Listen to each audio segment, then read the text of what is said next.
So welcome to Northern Powerhouses, our business success story series of interviews where we discuss with local business leaders their backgrounds, their successes and challenges, and what really drives them forward. And today it's a real pleasure that we have with us Kirk, the Managing Director of Opportunity Marketing. So Ian, thank you so much for your time this morning. And really, if you'd be kind enough to introduce yourself, Opportunity Marketing, and how you help your clients, that would be great. So like I say, my name's Ian. I set up Opportunity Marketing in 2008. Where we help clients is sort of with marketing strategy and implementation of those marketing strategies. There's a lot of SME businesses that I think set up in business, but they're not around a passion or skill of what they do, but they're not specialists in lots of different disciplines in business and have to learn as they go. So we're really sort of designed to plug in and sort of help them on the marketing side, get the strategy right first, which is what a lot of companies don't do before they start investing in marketing activity. So getting the strategy clear in terms of the direction they want to go with the business, and then advising on what are the right tools and activities to use in order to get them where they want to get to. Brilliant. And I think that's such a key thing. I find often people say, well, how do I do a marketing plan? How do I do a marketing strategy? Because, there are, I'd suggest there's lots of books on how to market and what the content should be. Yeah. If that makes sense. But the actual strategy itself, and thinking about it, and I guess looking at, it helps to have somebody look at from the outside looking into a business. Definitely, yeah. Because when we're inside it, we can't see what other people necessarily can see. So I also find that when people when people are looking at it from within the business, they're looking always at it from their viewpoint outwards. Yes. Whereas an outsider like myself coming in and viewing it is looking in from the outside inwards as a customer would. So see it from a completely different perspective. I completely agree, because we're focused on what we're good at, what we do, what services we provide, but really we've got to be focusing on what problems we solve for our clients, I guess. So if you began a little bit about yourself and your background and how you got into business and why this particular business. Okay, so I sort of studied sort of marketing at university, so it was the area of business that I always wanted to sort of specialize in, and then spent a number of years, obviously started off at the bottom as a marketing executive in a company sort of many years ago in a sort of big printing group, and then within not very long I was sort of the marketing manager there almost by accident, because people had left and I got sort of promoted, and sort of within the first year of being there I was sort of the marketing manager. So I sort of thrown in the deep end and had to sort of learn the hard way. I didn't really get the I guess the gradual, it wasn't a graduate scheme where I gradually was warned into it. I was sort of thrown in the deep end. So then I sort of spent 5 years there, then went to a number of other businesses as marketing manager. Throughout my career, I started working for smaller and smaller businesses and sort of getting a much broader business experience of the different elements of the business. And it got to a point where the last business that I was employed at, so this was going back to 2007, 2008, it was a very small business, but had a number of different business interests. There was a little group of companies. And I could see that they weren't being particularly run very well, and I felt like that it was going to end badly for the company.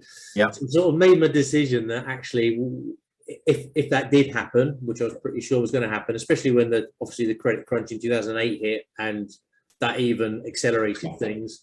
I thought I'd like to sort of set up and do what I'm doing for other companies off my own back and see whether I could do it. So that's really, I guess, what motivated me to set up originally, is just the challenge of seeing whether I could do it. Yeah, brilliant. And obviously fast forward to today, so obviously it's worked out very well. What would you say are some of the biggest issues you've had to overcome over that period? I think probably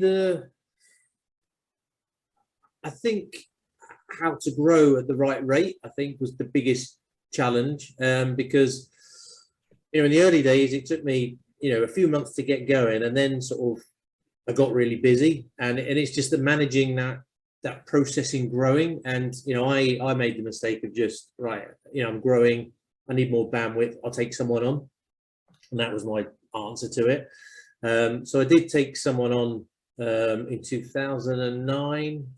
So I've been going about a year and took someone on, my first employee. And 2010 was a bad year because I felt like I was working longer hours, working harder to cover her salary, which wasn't necessarily bringing in additional income. It was just servicing what I was already having. And then loads of personal stuff was happening in my life. You know, my mum passed away, and, you know, we had sort of, my wife had a couple of miscarriages, and it was just quite a low point.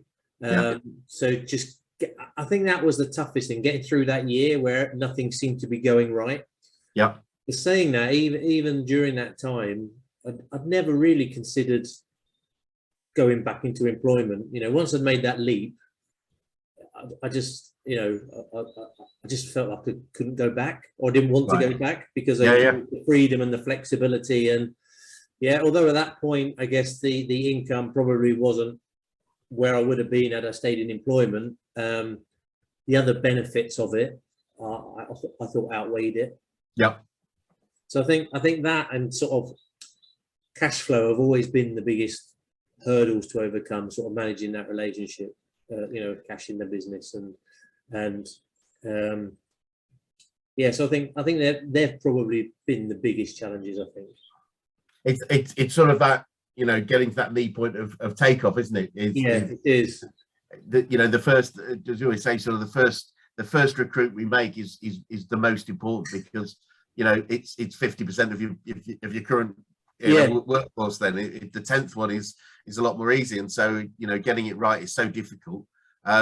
And you know, it classically, as you said, you know, most businesses are started by people that are great at what they do. Yeah, they're not necessarily great at running business what they do, because most of us aren't trained in that, and we're trained in the thing we're good at. So it's totally understandable. So I guess I would say, through challenges comes the best learning. So what would you say your best learnings are in business and in life, I guess? I think my best learning probably is, I think when I first started off, you know, like I said, I sort of did it as a sort of challenge to see if I could do it. I wanted to sort of work for myself, and then I went through a phase where I started getting really focused a bit too much on the longer term vision, and you know, building something that I could then sort of sell on, which is, I guess, what a process most business people go through.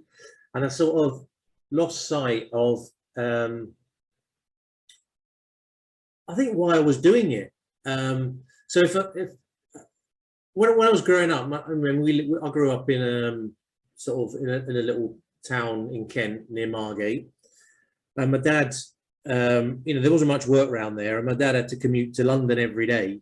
You know, so he'd get up at 6 in the morning, he'd be out of the house by 6:15, he wouldn't come home until 7:30 at night. So Monday to Friday, I hardly saw him, sort of thing.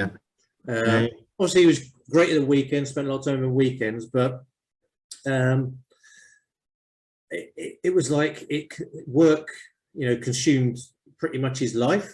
And I think when I started setting up my business and growing it, because I went through a phase where I franchised the business as well. I got to a point where I sort of systemized and processed and created packages around everything, and wanted, you know, with this vision of growing and selling, I started to franchise the business, and spent a number of years doing that, and a steep learning curve. Got to a point where we got to about 15, 16 franchisees, but it was really when sort of lockdown hit, I sort of reevaluated and recalibrated what I was doing, and realized that, you know, this long-term focus and goal wasn't great for me here and now, you know, both in terms of time and in terms of sort of cash flow. Because the thing about a franchise business is that your success is very reliant on their success. So if the people aren't making it work, it's not working for you either. Yes, absolutely. And speaking to a lot of other franchisees, typically it's a third, a third, a third. You know, a third will do well and fly, a third will struggle, and a third will do okay. You know, they won't tear the world apart, but they'll Yes. get by. And really, I guess I underestimated how much time and support people would need in that Yep. moment. So when I locked down here, I sort of recalibrated, because I took the decision straight away that I would just close my doors for a period. When that March, Yeah. Homeschool my little girl who was sort of she just turned 7, 2020. So she'd have just turned 7. I've got a son as well who was sort of a bit older, who didn't need so much sort of support, but they both needed support. So I decided to do that and just shut up shop for 3 months. And it's during that period really where I just sort of recalibrated and reevaluated and realized actually the business is really just a vehicle to create the life that I want. Yep. It doesn't have to be to build something to sort of sell it. And so I sort of reevaluated everything and sort of decided to wind the franchise element down and go back to just purely my consulting with clients on the strategy side. And that really, so that's the doorbell going off. And really just focus on creating the life balance that I want and the difference between work and other stuff that happens. Because I want to spend time with my kids while they're growing up, and I want to be able to do other interests and sort of hobbies. And as long as I can do that and generate the income that I want from the business, I realize that's fine. That's fine by me. I don't have to grow it into something huge. But I think I got into that. I don't know. I got into that routine of. I almost lost sight of why I was doing it really. It's a really interesting thing, because very often is that we're growing a business for its own sake. It's like there's an expectation that it should be grown. Now, in my opinion, I think Michael Gerber talked about the idea that a business is like a plant. It's either growing or dying. It can't really just stay the same. But it's the amount of growth. And you said exactly right. For me, is the purpose of an owner managed business is to give the owners the lifestyle they choose to have. So it's got to be about our lifestyle and what we want, not what is the norm. And it starts at, that's why when we work with people, it starts with, let's work out what your life wants to look like, then we can work out what the business goals need to be. Was most people, when I hear somebody say, well, business, my goal is business, get it to 1 million or 5 million or 10 million, I know that's just a goal for the business, not a goal for them, if that makes sense. And it's always that figure in it. People always say 1 million. It's always like that. That's like the magic number you've got to hit. See, if it was about their life, it would be 1.32 or exactly. and they go, but that's because that'll give me that and that.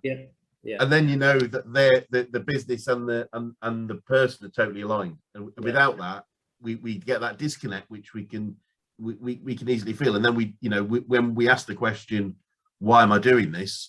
We don't have an answer. But if we are clear on our goals and what the business is there for, when we do ask that question, we do have an answer. I'm doing this because I want to spend time with my family. I want to see my kids grow up, and I want and what's amazing, I find, is that most businesses are a lot closer to achieving their personal goals than they realize. And reconnecting with that is really easy. And my goals are a lot about time rather than about money. And that really is therefore about structure, not about necessarily massive growth or profit. It's there's a balance. Fantastic. No, it's great. I mean, it's great to hear that you've come to you've got to that step. So in what you've done with this and as you've grown, who or what have been the sort of biggest influences on you? Well, I guess going back to what I was saying before about how my dad had to, he's a big influence, and not because he encouraged me to do anything. It's just because I saw how little time he had with us. So that's influenced me wanting to make sure that I'm around much more for my kids and my family. So I guess that's probably had the biggest influence on me. From a business perspective, I don't think there's there's not one person I can sort of pick out. I mean, I've had loads of great advice. I've had a great network of contacts over the years, and loads of great advice being given to me. And I've worked with different people at different stages, and sort of in the early years did B&I for a big chunk of it, and I learned a lot from that. Brilliant. Personal development stuff, and all of that. So I don't think I could earmark one person, but I think it's just, I guess, the melting pot of everything put together, really. Yeah. No, I totally get it. I think it's great to pull different things from different situations, and different people. Have you picked up? I am interested, because I love to pick up any favorite quotes or sayings that people say on the way. And I picked up what I picked up 2 or 3 weeks ago from a guy that's quite an inspiring restaurateur, and it's very simple. I've heard a similar thing many different ways, but basically said, don't look backwards, because we're not going in that direction. And but is there anything that stands to mind that you sort of fall back on sometimes when you're... Yeah, well, I think so. I think, I mean, it's quite a well-known sort of phrase, but, the one around, if you always do what you've always done, you'll always get what you've always got. And, I sort of got to that point when lockdown hit, and I was looking at where I was and what I was doing. Yep. Well, if I just carry on doing this is going to carry on, and as it is. I need to change something. And I think too many people get stuck into ruts or routines and moan and whinge and complain about it, but they don't do anything to change the situation they're in. Yep. So I think it's, always review what you're doing. And if you want to change the outcome, you need to change something yourself to influence that. It's not just going to change automatically. Perfect. I completely agree. I think it was Jim Rohn said something like, for things to change, first I must change. Yeah. And I think it's but it absolutely bang on. It changes internal before it's external. Yeah. And it's accepting that which is a tough thing to learn sometimes, isn't it? Because it's not always something that we want to face ourselves. And the other thing is that I did read a book. It's a couple of years. I'm trying to think what it's called now. I think it was The Enlightened Gardener, or something like that. And it's all about how we're only in control of sort of 2 or 3 things. How we think. Yep. And all those sorts of things. And I don't think enough people realize they are in control of their thoughts. I think sometimes they think it's the other way around, that their thoughts are controlling them. But we control how we think and the perspective we put on things. And for me, that was a book that really sort of, I guess, maybe look at things differently. And like you say, you're in control of what you think, how you act, your attitude, your behaviors, and no one else is really. Other people can influence it, but you control it. And it can be quite amazing how different people can react to different circumstances in different ways, just by what's going on up here, sort of inside. I completely agree. It's not. There's a great book by Steve Peters, Dr. Steve Peters. The chimp paradox, and it's very much that chimp in the middle. And a phrase I was told a long time ago, which I really like, was monitor my reaction but choose my response. Yeah. And it's that gap, isn't it, between normally our reaction is our response, and therefore that's the immediate knee jerk. They've done that, I'll do this. But if I say, well, that's happened, but I can choose how I respond, it does help. I guess it's not every time in my case, but well, no, and it's different for different personality types, because obviously throughout the years I've done a lot of the DISC profiling sort of stuff. Yep. And if you're the top end, if you're the D or the I's, you're more impulsive, you're quick decision, make decisions quickly, and you'll react quicker. Yes. Whereas the C's and the S's, and I'm in the S bracket, so I'll give myself a bit more breathing space and think it through. Yep. But I can see for those people above the in the top half of that quadrant, it's more difficult, because they do react to things like that because they're just the way they're innately built, and it's hard to control that. Yeah, as you rightly say, that the behaviour is fast-paced and quick decisions, and therefore quick decisions suggest quick actions and quick thoughts. But there are times when slower thought and real say, well, look, that's a stimulus. but I can choose my response. And as I say, it's not always easy, but yeah, it's a great learning, I have to say. And what would you say you've learned about yourself over the last sort of 10 years or so? I'm probably, I guess the biggest thing I've learned about myself is that I'm a much more of a people person than I thought I was. So when I was growing up, I was quite shy and introverted, and I don't know, when I just make the decision to set up my business, I hadn't given any thought, and it sounds ridiculous, but I would not given any thought to the fact that I would have to be a salesperson, and I'd have to network and do all those sorts of things. And for someone who's grown up more sort of an introverted personality, that's a big, quite a big challenge. Yep. And it's quite lucky I hadn't given it much thought before I set up, because I might not have set up in the first place. But when I set up, it sort of forced me to, actually, I do have to sell this. But I think I guess I had this, talking about mindset, I had this narrative in my head going about what selling was about. And the reality of that was completely different. I learned, it took me a while to learn it, but the pictures I had in my head of salespeople wasn't what I was going to be doing. I just communicating, listening, supporting, and then the networking, again, the picture I had in my head of what networking wasn't the reality. My vision of networking was people in a room trying to sell to each other, pushing business cards in their face. When actually, in reality, it's the opposite. Proper networking it's helping people in the room. And as soon as I got that and sort of realized, well, actually, this suits me, because brilliant, I'm driven to help people. That's one of my drivers. I found it really easy. And of course, if you help other people and support them, it comes round to you as well. What goes around comes around, is another thing that I do believe in. That was probably the biggest challenges, was embracing those sorts of environments for someone who wasn't, I didn't consider myself a people person. But actually, after 2 or 3 years of working for myself, I realized I was quite a people person. I could get on well with people, to a point where I was growing a business that was a franchise, which was all about supporting people, which was, again, more challenging than I'd envisaged. But I'd never thought I'd be in a position I could do that when I first sort of set up. Brilliant. What a great learner. That's and you're not alone with many people in business not thinking about there's a selling part to what they do, because I know, you just think you're building it and everyone will come to you. That's it. If I'm good at what I do, they'll just turn up, and it's like, it's a lovely idea, but I guess if you hear someone say that now, it's always, oh, bless. You don't want to enlighten them. Like you said, if you'd have been enlightened at that point, you wouldn't have done. You might not have done this, and that would be a real thing.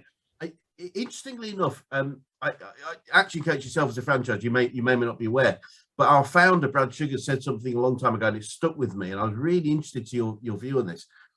What he said was, with franchises, most people think it's 80% systems and 20% relationships. In other words, it's all about a system to follow and all that sort of things. And what he said was, systems are absolutely vital. However, it's 20% systems, 80% relationship. In other words, 4 times on relationship than just the system follow that. And it really, it's always stuck with me as something that's fascinating. And what are your thoughts on that?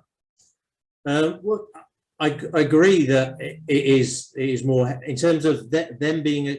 You're talking about in terms of the franchisee being a success within the franchise. The relationship between the franchisor and the franchisee is absolutely key. It's not just there you go, there's the system, follow it. It is key, but I'd probably throw in another sort of something in the mix there, and again, it's coming back to the mindset thing. I think so much success is reliant on the mindset and instilling the right mindset in the franchisees, because if they, for example, I created this model and this system and this process and these packages and the pricing, and I was successful at selling them, so I knew it worked.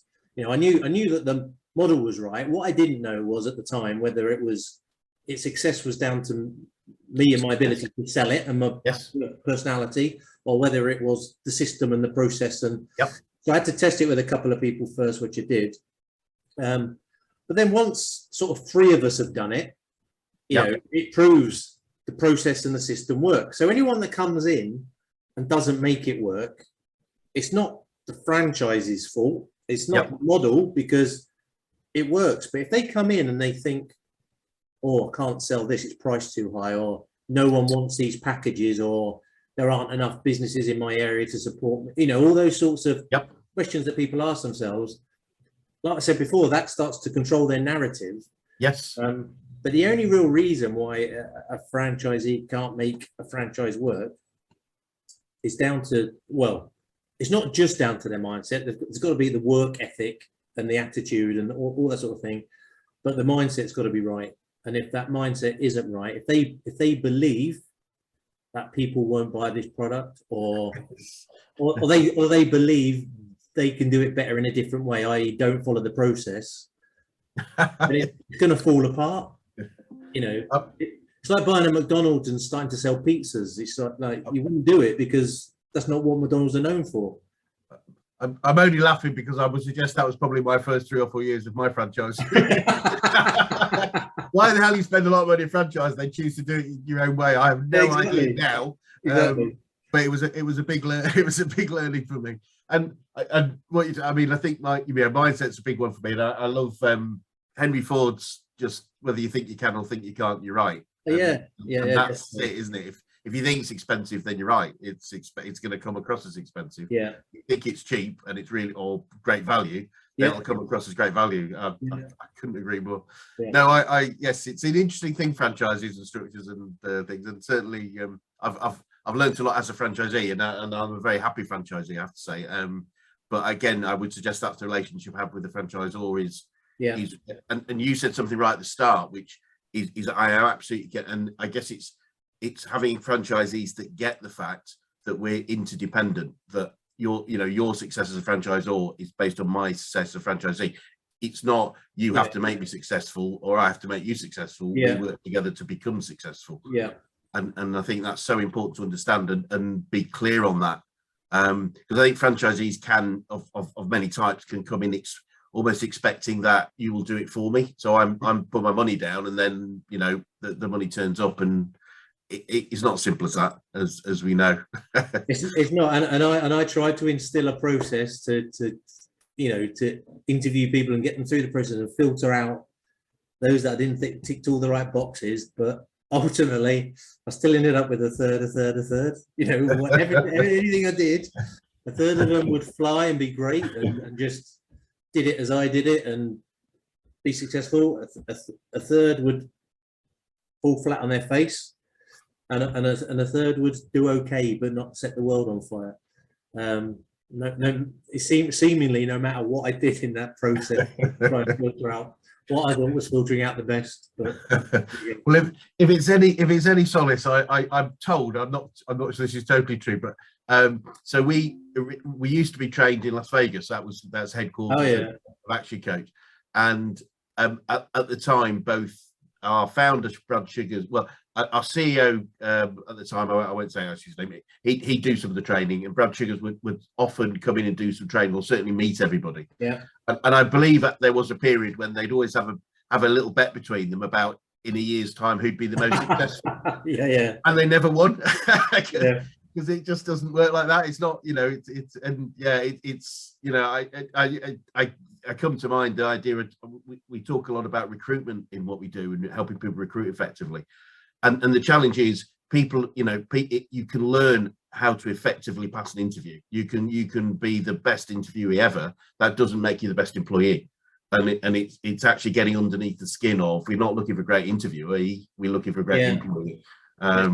It's just funny, isn't it, when you just say, I thought they were going to be brilliant, and it happens. No, well, and also there's this all the stuff that happens in their personal life, that it's going to impact them one way or another, and there's no way you can control or influence, or it just happens.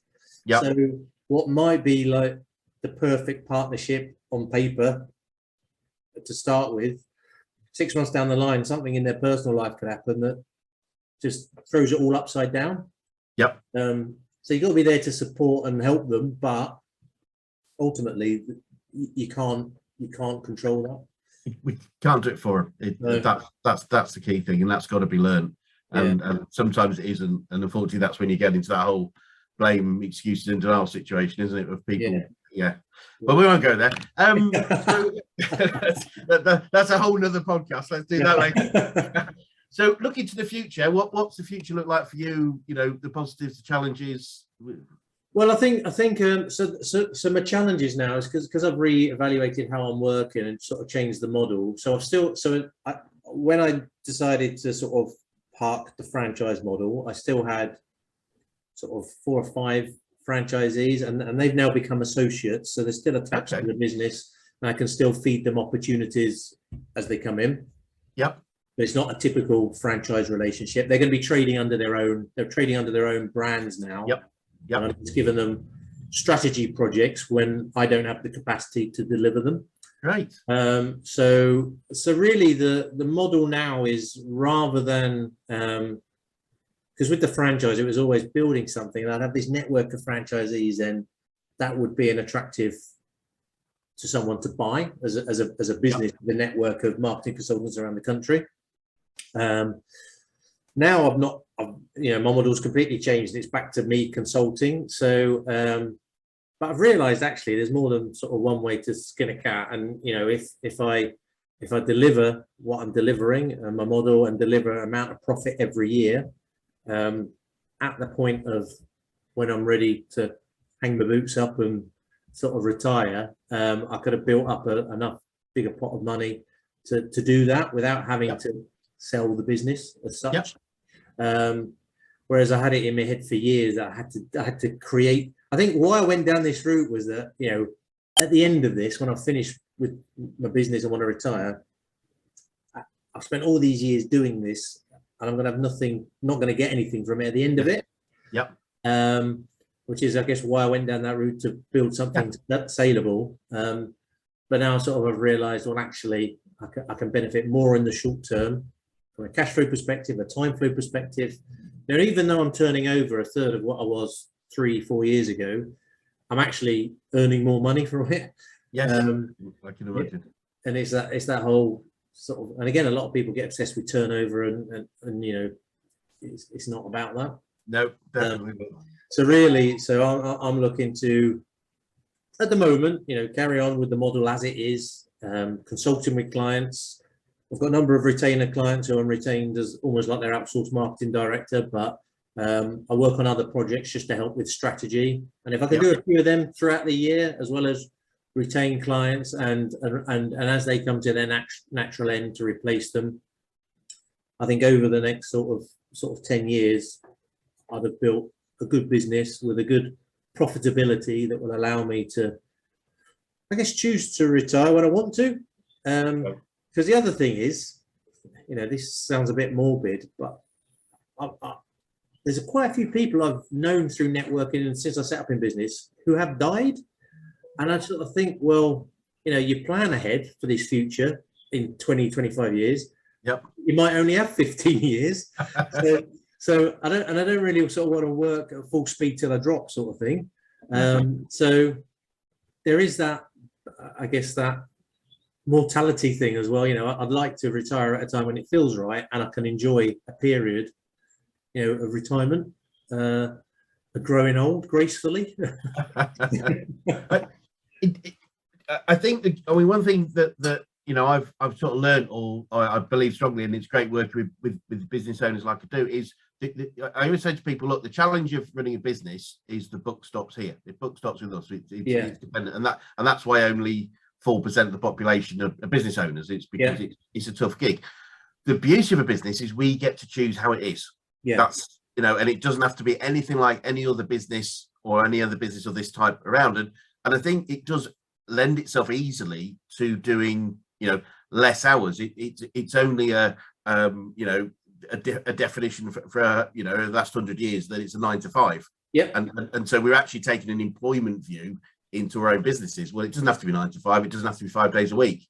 and consequently, it makes it way easier to move into a retired, semi-retired mode quite easily. I mean, you know, I work with lots of people that work, you know, in fact, a lot of people I'm working with have planned, you know, we'll go down to 4 days a week next year, then 3, then 2, then 1. And by that time, either whether it's an exit sale, whether it's an exit management buyout, or just finish. You know, over that period, I'm still earning and I'm still contributing while getting more, you know, enjoyment out of my life. And it's you know, you can't. It's more difficult to do that in employment, but it's way easier to do it in. It is, but it still takes a lot of discipline. So you have to compartmentalize your work and your other stuff, because I know so many people who work, you know, weekends late into the night, and they're working themselves. So I think that, well, there's a type of, some people get a buzz out of that and they enjoy it and they love being under pressure and being busy all the time. And they all, I guess they think rightly or wrongly that it's a reflection of their being successful, which it may be. But some people are doing it just because they're busy and they're struggling to cope. So I guess if you can switch off, you know, if you can decide you're working till 4 and then you're going to do the school run or whatever, and not work later, not work in the evening, and not get sucked into doing stuff at the weekend, it does take a discipline to do it. If you're the sort of person that can discipline yourself to that, which I'm glad to say I've always been okay with that. Brilliant. And I used to have an office, and when lockdown hit, I let the office go because I thought that helped go into an office and distinguishing between home and work. Yes. Yeah. Since lockdown here, obviously I've relinquished the office, which has obviously saved me quite a bit of money on a monthly basis. I'm working from home, and I'm glad to say I've still got that discipline of, you know, once it's gone sort of 5 o'clock and the kids are home, and, you know, I don't think about work, you know, but whether that's me being lucky that I just don't think that way and my brain's not always buzzing about work all the time, because I know some people it does or not, but I think that's where it gives me a nice sort of balance of thinking about work and thinking about other stuff. No, that's great. I think I'm not sure it's third, but I agree. There are a few people who get a buzz out of working really, really hard. I think there's a whole bunch of people that tell us that because that's the only way they can tell it. They can justify it to themselves. Because it's like, that's, you know, business. A purpose of a business is to give the lifestyle, give the owner the lifestyle they choose to have. And I would suggest very few have a choice of a lifestyle to work really hard. It's you know, they have the ethic to work really hard, and but normally to achieve a goal. But hey, knows it's well, sometimes it can be just because they've not got that many other outside interests. Yes, 100%. They don't want to be bored, so they keep working. 100%. I couldn't agree more. It's there's a story I remember. Our founder was Brad was running an event. There's about 500 people at it, and one of the things he said was, look, you know, why would you ever do anything outside of business that you could pay somebody else to do at a lower rate? If you know, if you earn, let's say, £100 an hour as the owner of a business, anything you could pay somebody else to do outside, and he, you know, and he made a sort of a slightly sort of off the cuff remark, so why anyone ever cuts their own grass, I've no idea. and this poor fella stood up and he sort of took Brad to task and said, but I like cutting the grass, Brad. And Brad turned and said, that's because you haven't got a boat. And the fella sat down again, and it just always reminds me, it's like, you know, we can say we like these things, but it's like, you know, let's make sure we really like them, not just say we like them because we don't think there's any other way of doing it. And but no, it's funny. So Ian, it's been really fascinating talking with you. I've got a couple of sort of final questions for you, which I'm really interested in the answers to. What would you say to somebody that was thinking of going into business right now?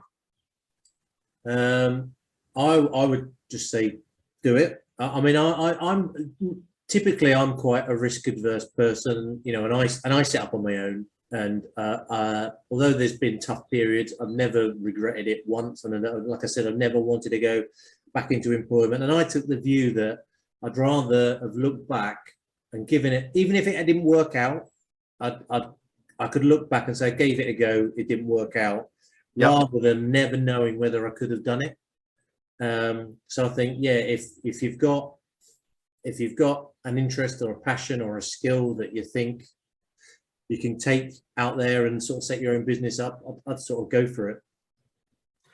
And thank you for that. I was hoping, or not hoping, but I was interested in your response, because it's declaring yourself as a high S, a high stable personality, risk averse. To say the first be just do it is brilliant, because it's the the rewards outweigh the challenges in general, not always. And if it doesn't work out, what's the worst that's happened? Brilliant. Love it.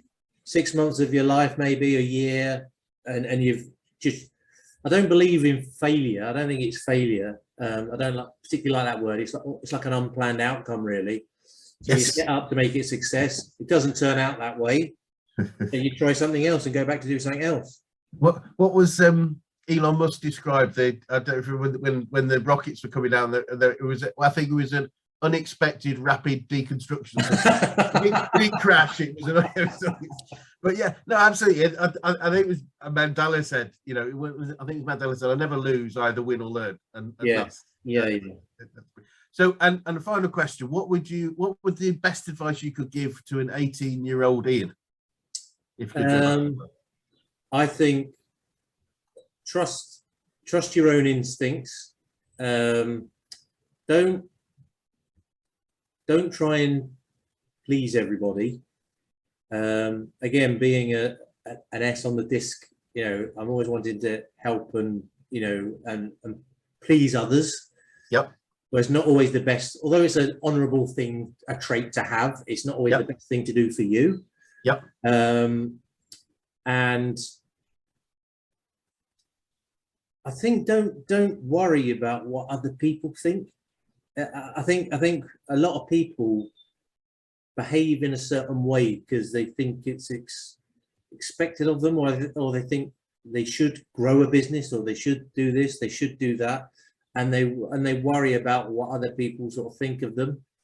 There's only really a small percentage of people you have to worry about what they think, and they're the people that are close to you. 100%.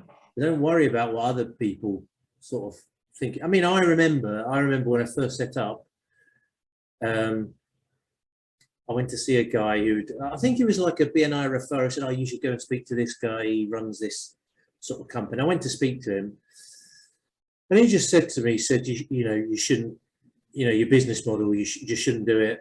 You're flawed. You can never make much money out of doing it. And sort of, I sort of went away thinking, well, I think I can, and I sort of set off with a point to prove that I could build a business around marketing consulting. And at the time, I guess it's probably his words that sort of influenced my decision to try and franchise it as well, to try and prove I could build a model out of it. Brilliant. But again, I would rather, there's certain, you get advice from lots of people, and you have to decipher what sounds right and what sounds wrong. Yep. And trust your own inner wisdom, if you like, because we all know the answers to things. Yep. We don't always trust ourselves that we do, and I think it's just trust that you do know what's the right answer to it, and sort of go with it. Sometimes we seek too much opinion, I think, too much ideas. Completely agree. I suspect the fellow that was talking was actually looking in the mirror. I can't make it work. I couldn't build a business on it. Not you can't. Yeah. But no, I completely agree. I was taught, again, going back to my training days in Vegas, that the word education is the root of it is the Latin word educare, which means to draw out. And for me, that's what coaching is all about. It's not telling people what to do. Nobody wants to be told, like you. And it's drawing out of people and giving the confidence to act on their own beliefs and opinions. And I think that's what's so valuable, because we've all got it within us to achieve whatever we want to achieve. Because of all the successful people we can name, whoever they might be, they didn't learn it. Most of them didn't learn it all from anybody else. A lot of it they did themselves. And therefore there must be a massive part of all our successes that is based on who we are, what we know, and just our own beliefs and values. And I certainly believe that. Well, Ian, that's been absolutely fascinating, and I, it's really interesting to talk quite a lot around the sort of franchise piece and things as well. So thank you for sharing your experiences, and I'd be great to come back one day and sit in a while and see how things are going for you. Yeah, that's fine. Yeah, brilliant. Well, thanks so much. All right, thanks. Cheers, Chris.